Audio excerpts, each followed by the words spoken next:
वरलं नाव या बघा वरलं नाव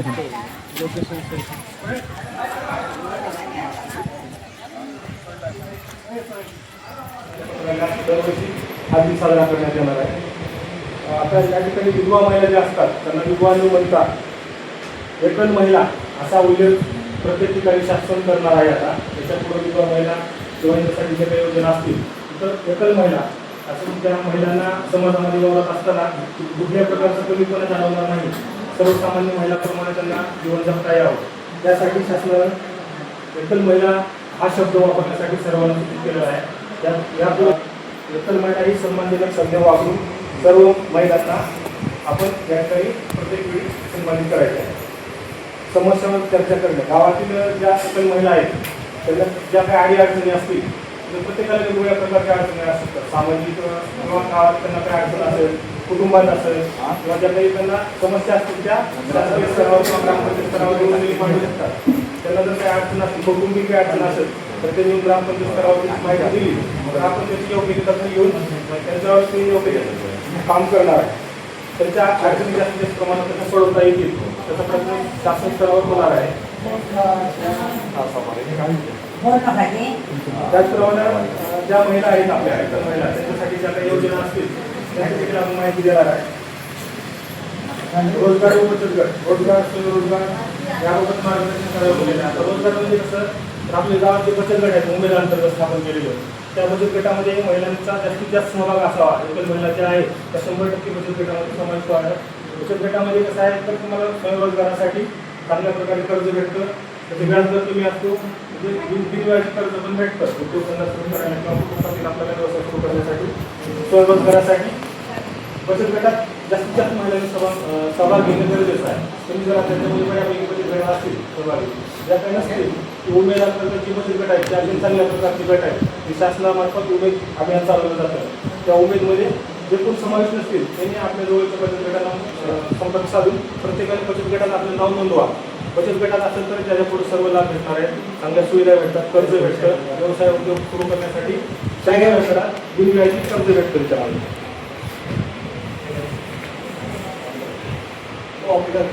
त्यानंतर आजच्या दिनाचा औचित्य साधून म्हणजे गावामध्ये आपल्या स्त्री पुरुष समानता, सामाजिक सन्मान जे काही एकल महिला आहेत विधवा महिला आहेत त्यांना चांगल्या प्रकारची वागणूक भेटली पाहिजे. ते सर्वसामान्य महिलांप्रमाणे त्यांना कुटुंबात वावरता आलं पाहिजे. यासाठी जनजागृती करण्याबाबत आज आपल्याला घेतलेला आहे. त्यांना कुठल्याही दुजाभाव न करता स्त्री पुरुषाप्रमाणे समान वागणूक देणं गरजेचं आहे. समाजामध्ये देखील त्यांना ज्या सर्वसामान्य महिला असतात त्याच्याप्रमाणे स्थान मिळावं यासाठी हा शासनाचा उद्देश आहे. त्यानंतर आजच्या सभेला आपण सर्व बचत गट अंगणवाडी शिल्पांमध्ये बोललेलं आहे. त्याचा उद्देश असाच आहे की बचत गटातून ज्या महिला आहेत बचत गटात मार्फत पण त्यांना पण मिळवली जाते माहिती द्यायची आहे. बचत गटात समावेश झाल्यानंतर काय फायदे होतात ते देखील बचत गटाच्या माध्यमातून कळावं म्हणून बचत गट महिलांना आपण या ठिकाणी संबोधित केलेलं होतं. परत अंगणवाडी सेविका महिला बांधलेल्या विभागामध्ये ज्या काही योजना असतात विधवा महिलांना एकल महिलांना ते देखील जास्तीत जास्त प्रत्येक कार्यालयामार्फत त्यांना योजनांचा लाभ मिळून द्यावा असा उद्देश आहे. तर आपण जे पुरुष गट असतील ते आपण देणार किंवा महसूल विभागाच्या असतील कृषी कार्यालयाच्या योजना असतील तर तिथे देणार. महिला बालकल्याणची योजना असतील तर महिला बालकल्याणचे जे मंत्री आहेत ते त्यांना त्या योजनेचा लाभ मिळून द्यायचे आहे. त्याचप्रमाणे आपल्या याच्या अगोदर पण मागच्या वर्षी आपले झाला सर प्रत्येक गावामध्ये ठराव झाले होते विधवा प्रथा बंद करणे. म्हणजे विधवा स्त्रियांना जे काय वेगळी वागणूक म्हणजे ती न मिळावी म्हणून विधवा प्रथा बंदीबाबत प्रत्येक ग्रामसभेत ठराव झालेले आहेत मागे. गावात विधवा प्रथा बंदी लागू केली आहे. पतीच्या दिनानंतर महिलेची कौतुक पुसणे, बांगड्या फोडणे, मुंबई तोडणे किंवा धार्मिक सामाजिक कार्यातून डावलणे या प्रथावर शासनानं कायदेशीर बंदी घातलेली आहे. त्यामुळे ज्या काही महिला आहेत त्याच्या सामाजिक प्रथापासून विधवा महिला आहे म्हणून त्याच्यावर पूर्णपणे बंदी केलेली आहे. एखाद्या विधवा महिलेनं तक्रार केली तर मला अनुक्रम कार्यक्रमातून विधवा आहे म्हणून मला डावलेला आहे तर त्यांच्यावर कायदेशीर कारवाई होणार आहे. असा कायदा पण झालेला आहे. शासनाने हा ठराव करून बंदी गावात ग्रामसभेचे ठराव घेतलेले आहेत की आमच्या गावामध्ये अशी प्रथा बंद केलेली आहे, सर्व महिलांना समान वागणूक मिळणार आहे.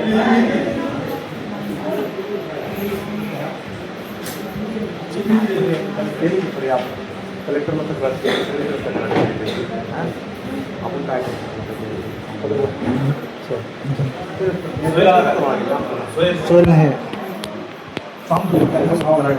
मला नको.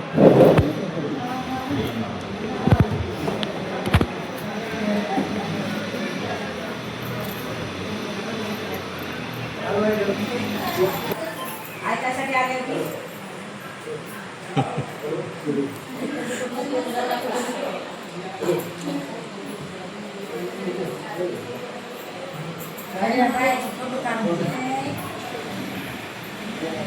तर कुटुंबामध्ये एकट्याने संघर्ष करणारे, कुटुंबाची जबाबदारी घेणाऱ्या गावातील वडील आणि विधवा भगिनींना मानाचे स्थान मिळवून देण्यासाठी विविध शासकीय योजना आहेत. त्यामध्ये अर्थसहाय्य आणि पेन्शन योजना म्हणून एक आहे. त्याच्यामध्ये संजय गांधी निराधार अनुदान योजना आहे. त्याच्यापैकी बरेच जण संजय गांधी निराधार अनुदान योजनेचा लाभ घेत असतील. कोण कोण घेते लाभ? घेत असतील तर सांगा. नावं कळवणार आहे आपण. त्याच्यानंतर ज्या महिलांचे उत्पन्नाचे कोणतेही साधन नाही, जर या योजनेअंतर्गत दरमहा 1,500 रुपये प्रमाणे त्यांना संजय गांधी निराधार अनुदान योजना अर्थसहाय्य करते शासन त्याच्यातून. तर त्याचा लाभ घेण्यासाठी आपल्याला पतीचं मृत्यू प्रमाणपत्र लागतं, तुमचं आधार कार्ड, बँक पासबुक, पुन्हा कुटुंबाचं उत्पन्नाचं प्रमाणपत्र लागतं आणि ते आपल्याला सेतू कार्यालयात किंवा तहसील कार्यालयामध्ये फॉर्म मिळतो. तो फॉर्म घेऊन तो आपल्याला दाखल करायचा असतो. त्यानंतर ते तुम्हाला संजय गांधी निराधार अनुदान योजनेचं पेन्शन सुरू होतं. त्यामध्ये ग्रामपंचायतच्या ज्या काही सह्या असतील त्या आपण करून घेणार, महसूल विभागाचे जे काही त्यांची पूर्तता असते ते करून घेणार. संजय गांधी निराधार योजनेचा लाभ मिळाला नसेल त्याचं आपण नाव लिहून घेऊया इथं की आपण करूया. आता जे आहे त्यांची घेऊया, आपण तहसील ऑफिसला करून घेऊया. लाभ मिळलं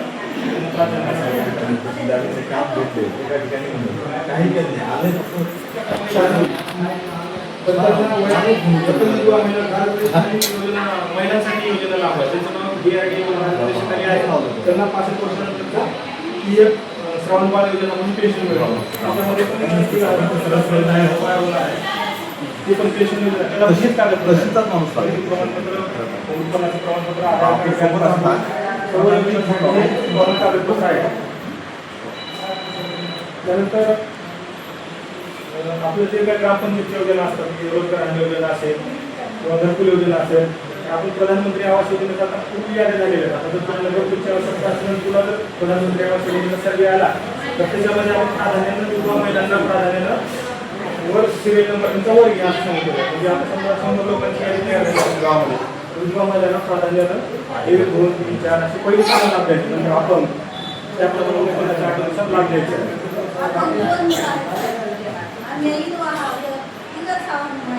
असं ज्यावेळेस गाडी त्यामध्ये आपण विधवा प्राधान्याने लाभ देणार आहे. आपण जे कोण आहेत त्यांना पण आपण या 8 दिवसामध्ये ग्रामपंचायत मार्फत जे काही पैसे देतात दरवर्षी ते आपण खात्यामध्ये टाकणार आहे, बँक खात्यामध्ये. 2,000 रुपये प्रमाणे अनुदान आहे ते प्रत्येक आपण जोडून दिलेले आपल्या ग्रामपंचायतीमध्ये 40%च्या वरचे आपण पैसे पण देतात. या 8 दिवसामध्ये त्यांच्या खात्यामध्ये आपण पैसे टाकणार आहे ग्रामपंचायत मार्फत.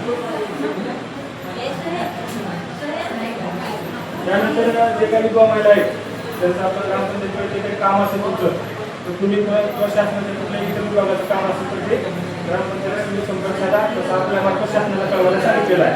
कुणाला काही अडचणी असतील या त्या तुम्हाला शासकीय योजनेची सोडून इतरही काही अडचणी असतील तर तुम्ही त्या ग्रामपंचायतीमध्ये कधी सांगू शकता. आपण सहकार्य करूया.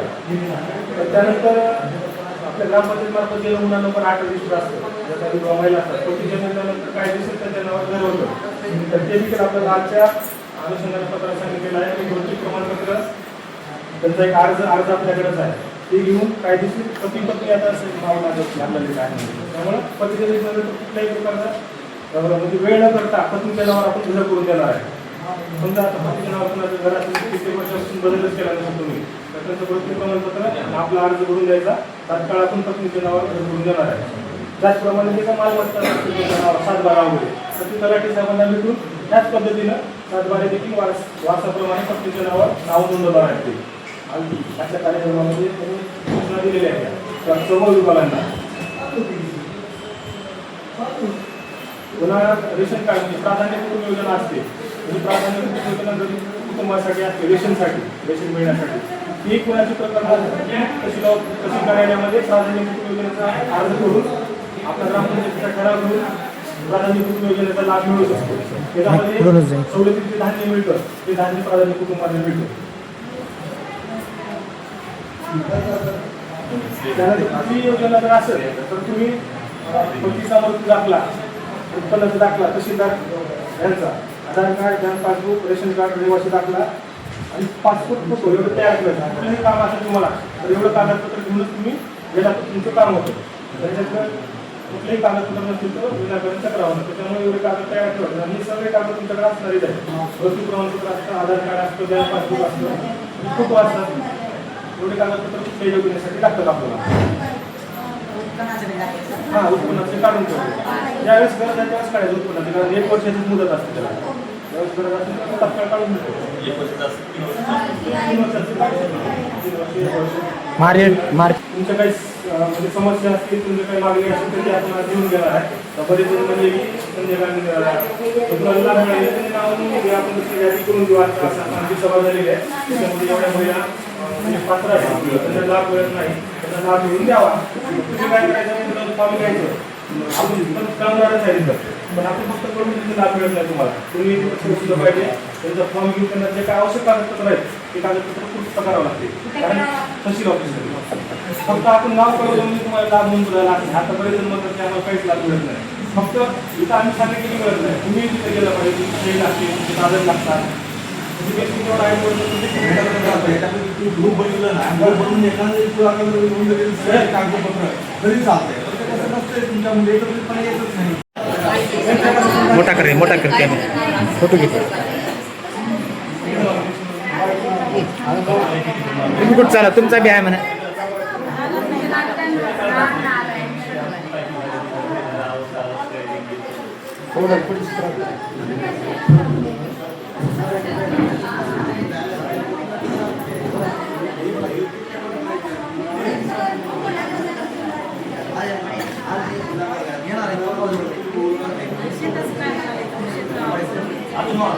शेताचं घराचं ते आतापर्यंत जर झालं नसलं आपलं शेताचं घराचं तर हे न करून देतात.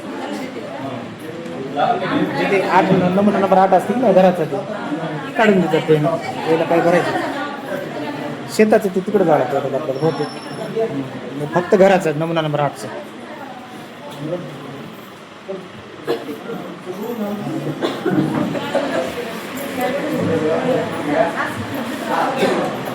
जाऊ नका, थांबा तुला.